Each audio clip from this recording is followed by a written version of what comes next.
Coming up in this video, was the Book of Revelation written during the fiery reign of Nero, or much later under the shadow of Domitian? We will look at how the mysterious number 666 connects to both of these emperors, why the destruction of the temple in Jerusalem matters for the timeline, and how church tradition shaped what most people believe today. And finally, we will uncover why the exact date may not matter as much as people think. Let's jump right in. Number 1. The early date theory with Nero as the beast. The main argument here is that Revelation was written during the reign of Emperor Nero, who ruled from the year 54 to the year 68. This was a time of terrible persecution, especially after the Great Fire of Rome in the year 64. Nero blamed Christians for the disaster, and the historian Tacitus tells us that Christians were arrested, tortured, and even burned alive to provide light at night. This is the backdrop many scholars see when reading the beast war against the saints in Revelation chapter 13 and verses 7 through 8. The strongest evidence in favor of Nero is the number 666. Revelation chapter 13 verse 18 says, "Here is wisdom. Let the one who has understanding calculate the number of the beast, for it is the number of a man, and his number is 666.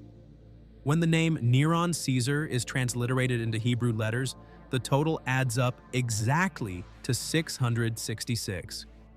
Early Christians were used to this kind of coded wordplay called Gematria, which turned names into numbers. So to them, it would have been a hidden but obvious clue. Another piece of evidence is found in Revelation chapter 17 and verses 9 through 11. It describes 7 kings, saying that 5 have fallen, 1 is, and the other has not yet come. If you count Julius Caesar as the first emperor, then Nero comes out as the 6th. That matches the description of the one who is at the time John was writing. And here is a fascinating detail. Revelation chapter 11 verse 1 speaks about measuring the temple of God.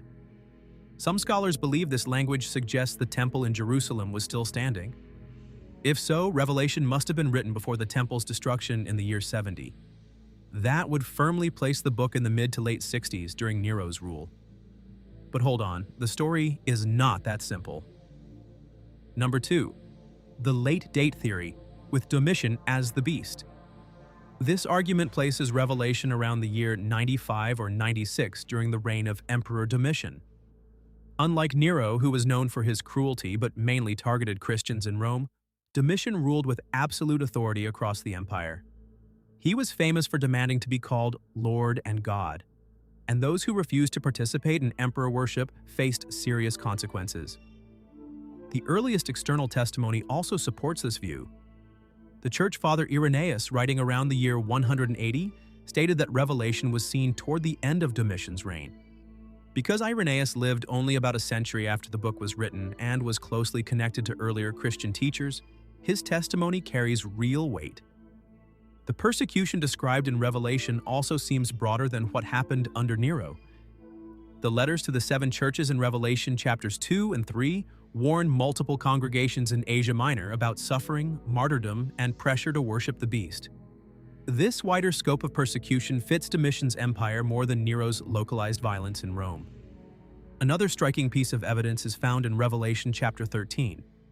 It describes not being able to buy or sell without the mark of the beast. During Domitian's time, refusal to join in the imperial cult often meant exclusion from trade guilds and markets. Christians who refused emperor worship could literally find themselves cut off from the economy. And then, there is the strange legend of Nero Redivivus. Many people in the late 1st century believed that Nero would rise from the dead and return to power as a persecutor.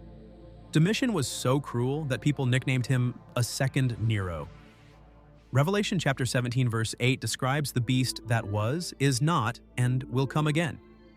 That sounds very much like this belief that Nero had come back in the form of Domitian. So you can see why many scholars lean toward the Domitian date. But what if it is not one or the other? What if John had something even deeper in mind? Number 3. A middle theory of predecessor denigration. Some scholars suggest John may have intentionally blurred the lines between Nero and Domitian. By encoding 666 with Nero's name, he could be mocking Domitian as another Nero, reborn in cruelty and oppression.